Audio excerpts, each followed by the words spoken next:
اعوذ باللہ من الشیطان الرجیم، بسم اللہ الرحمن الرحیم۔ ڈیئر اسٹوڈنٹ، کیسے ہیں؟ میں ہوں راشد نصیب، اور جیسا کہ آپ جانتے ہیں کہ آپ کو لیکچر دیا جاتا ہے مختلف ٹاپکس کے اوپر۔ آج جس ٹاپک پر میں بات کر رہا ہوں وہ ہے پنشمنٹ ان حدود آرڈیننس۔ جیسا کہ آپ جانتے ہیں کہ تعزیر کے تحت بھی سزائیں ہوتی ہیں، لیکن جو حدود آرڈیننس ہے ان کی سزائیں کیا ہیں، آج ان کے بارے میں پڑھتے ہیں۔ تو چلتے ہیں جی پہلی سلائیڈ کی طرف۔ پہلی سلائیڈ کے اندر میں نے بیان کیا ہے کہ پہلے ہمیں پتہ ہی ہونا چاہیے کہ حد ہے کیا۔ حد وہ سزائیں ہوتی ہیں which are ordained by the Holi قرآن اور سنہ، یعنی جن کو قرآن شریف کے اندر ذکر کیا گیا ہو یا نبی پاک صلی اللہ علیہ وآلہ وسلم کے تھرو ہم تک پہنچی ہوں، ان سزاؤں کا ان کو کہا جاتا ہے کہ حدود کی سزائیں۔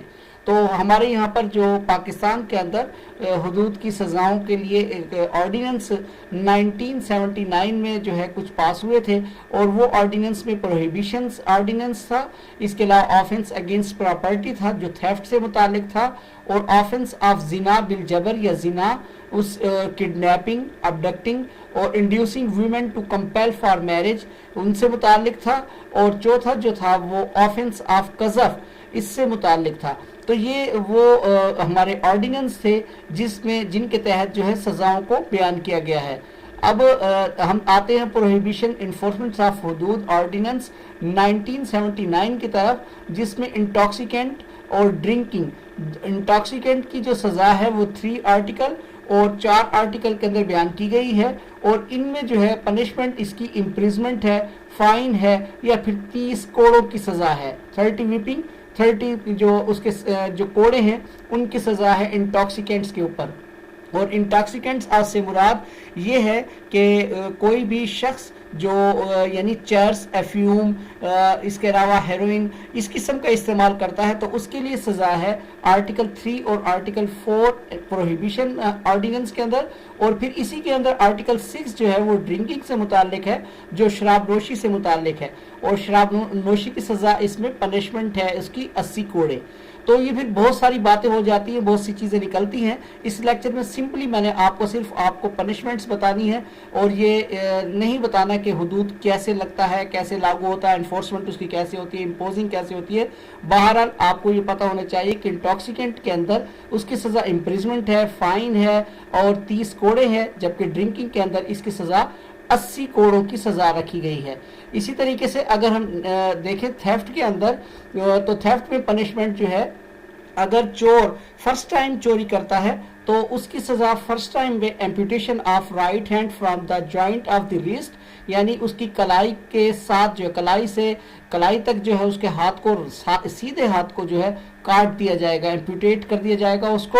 اور اگر وہی چور پھر دوبارہ چوری کرتا ہے، سیکنڈ ٹائم کرتا ہے، تو amputation of his left foot up to the ankle, یعنی پھر دوسری دفعہ چوری پر اس کے بائیں پاؤں کو جو ہے ٹخنوں تک جو ہے اس کے بائیں پاؤں کو کاٹ دیا جائے گا۔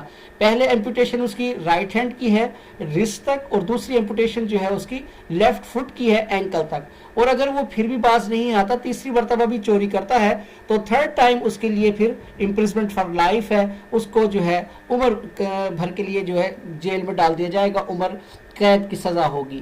اس کے بعد آ جاتے ہیں ہم زنا آرڈیننس میں۔ زنا کے اندر جو ہے ایک لفظ استعمال ہوتا ہے محسن۔ محسن جو ہے کہتے ہیں شادی شدہ کو، اور اگر وہ شادی شدہ ہیں، اسی زنا کرنے والے لڑکی یا لڑکا، تو پھر اس کو جو ہے stone to the death at public place, یعنی اس کو سنسار کیا جائے گا۔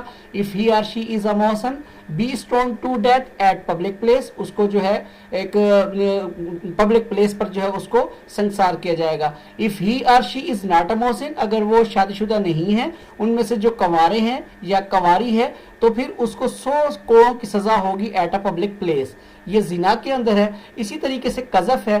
قذف میں یہ ہوتا ہے کہ جو شخص یعنی کسی کے اوپر جھوٹا الزام لگائے زنا کا، تو وہ اس کے لیے سزا ہے 80 کوڑے ایٹ پبلک پلیس، اور پھر اس کی جو ہے اس کی شہادت کو کبھی بھی ایڈمیسیبل کورٹ کے اندر نہیں سمجھا جائے گا۔ His evidence shall not be admissible in any court. تو یہ ہے اس کے لیے قذف کی سزا۔ اور پھر آپ کو پتہ ہونا چاہیے کہ حدود لاس کے اندر جو شہادتیں ہوتی ہیں، جو شہادت دینے والا ہے وہ تزکیۃ الشہود پر اس پر عمل کرتا ہے، اور تزکیۃ الشہود کو article 7 of offence against property کے اندر بیان کیا گیا ہے، اور اس کے مطابق ایٹ لیسٹ 2 مسلم اڈلٹ میل وٹنسز ہونے چاہیے other than the victim of the theft. یا یہ چوری سے متعلق تھا تو اس لیے تھیفٹ سے علیحدہ اس کا جو تھیفٹ کا وکٹم تھا اس کے علاوہ 2 ایسے مسلمان ہونے چاہیے جن کے بارے میں about home the court is satisfied having the regard to the requirements of تزکیۃ الشہود and they are truthful persons and abstain from the major sins. کبیرہ گناہ کبیرہ سے وہ باز رہے ہوں، کبھی انہوں نے گناہ کبیرہ نہ کیا ہو، اور give evidence as eye witnesses of the occurrence، اور انہوں نے اپنی آنکھوں سے اس کو ہوتے ہوئے دیکھا ہو، اس وقوعے کو ہوتے ہوئے دیکھا ہو، تو ان کو کہا جائے گا کہ تزکیۃ الشہود کی شہادتیں ہیں. تو بہت سی باتیں ہیں حدود کے اندر. بہرحال آج کا لیکچر اتنا ہی. راشد نصیب کو اجازت. اللہ حافظ.